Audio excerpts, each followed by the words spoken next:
read in the New York Times on Tuesday, 3 astronomers, Perlmutter, Schmidt, and Rice, won the Nobel Prize for naming a mysterious force that speeds our universe out towards a shape, like Dante's rose in heaven, where you and I have reserved seats, a shape like the flower that blooms below the enlightened Buddha's feet.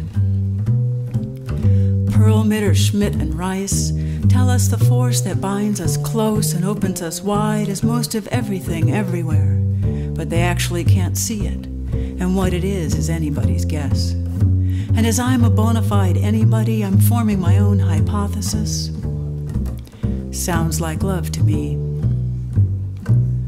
What if love is the substance scientists have been looking for, the invisible, unmeasured binding of all we call matter simmering in the void?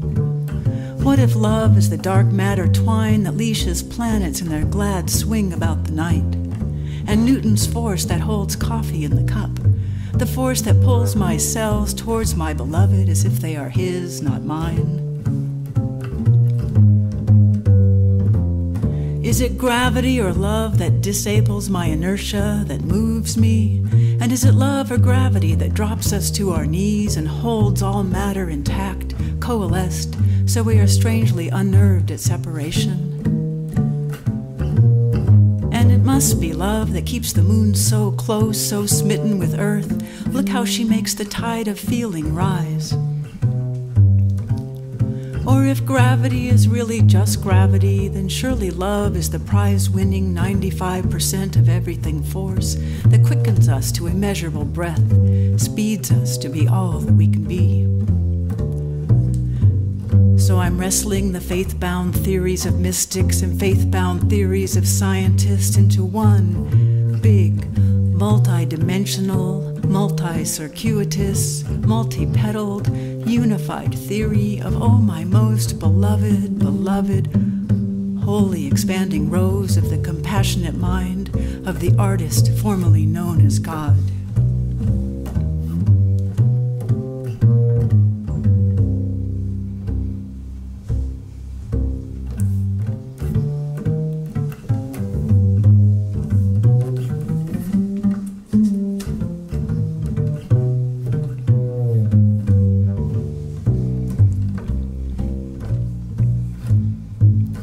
Basically, what I'm saying is scientists just need to see the light.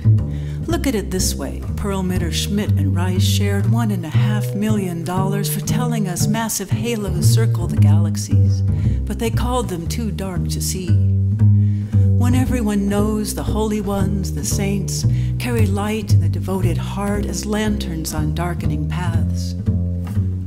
Centuries ago, they reported these phenomena. The golden crowns of the prophets, auras of the bodhisattvas, the innumerable halos of uncountable seraphim and 14 kinds of angels. Perlmutter, Schmidt, and Rice said this week they've approached the center of all we know.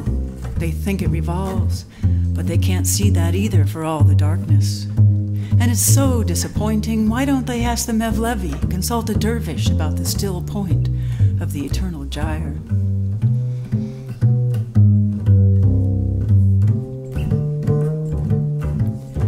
I say, let's think ecumenically. Let's launch a Hildegard mission, send signals from light-filled minds to deep space to measure the Caritas that is abundant and omnia.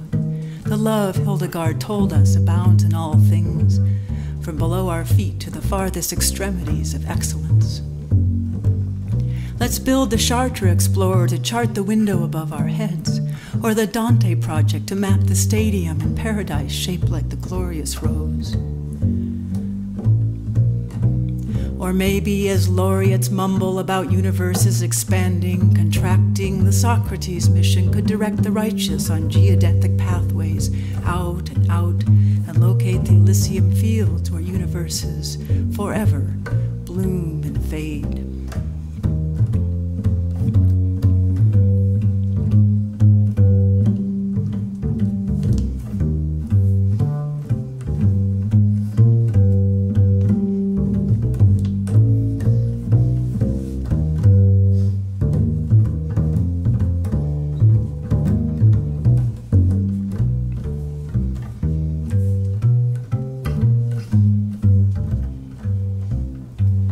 Already centuries ago, Muhammad promised us the light of Allah's glorious countenance which illuminates the heavens.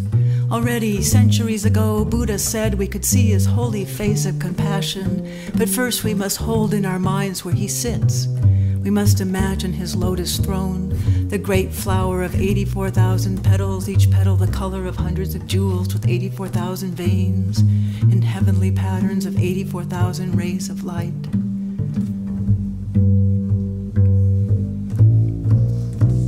And I would put it to Perlmutter, Schmidt, and Rice, this lotus which millions have seen, can see, is the expanse of the enlightened mind, and it must be our universe lit up as bright as it is, if we could only see the energy that binds. And when we broke the binding of atoms, what blinding light was released and why? And didn't we know in our terror, our wrath, our shame, weren't we certain we'd broken the bonds of love?